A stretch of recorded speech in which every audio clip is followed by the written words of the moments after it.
করবো ম্যাগি? তুমি যাবে, তোমার জ্বর চলে যাবে। আর ম্যাগি খেলে জ্বর কমে যাবে?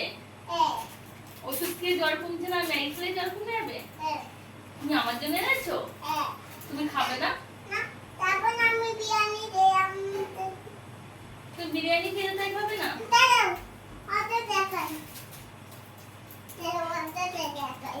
দিদি, ওপরে রয়ে যাও। বাবা এই অটো এনেছে কে? আমি এনে দিই দোকান থেকে। ও মা কি সুন্দর আমাদের মামা অটোটা। এনে দিয়েছে। মামা এনে দিয়েছে? হ্যাঁ, ও ওই দেখি। তাহলে এই ম্যাগিটা আমি খাবো তো? দাও, পাই, তারপরে আর যখন হবে না।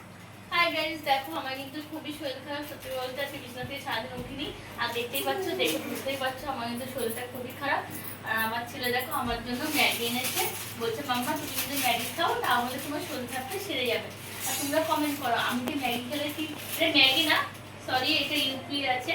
আমি তোমাকে তো দেখো এটা আইনা কিন্তু বেশি দাম না, এটা 5 টাকা দাম আমি ইউপিটা। আর তোমরা কে কে এরকম ইউপি আমি খেতে তোমাকে ভালোবাসো? বানিয়ে দেব তোমাকে। দেখেছো আমার এইটুকুনি বাচ্চা ছেলে বলছে আমাকে ম্যাগি আমি ইউপি বানিয়ে দেবে। বাবা, আমি তোমার বাবাকে ম্যাগি বানিয়ে দেব। দেখেছো বলছে আমি তোমার বাবা, আমি তোমাকে ম্যাগি বানিয়ে খাওয়াবো। তাহলে কে কে এরকম ছেলে বলে বলো তো?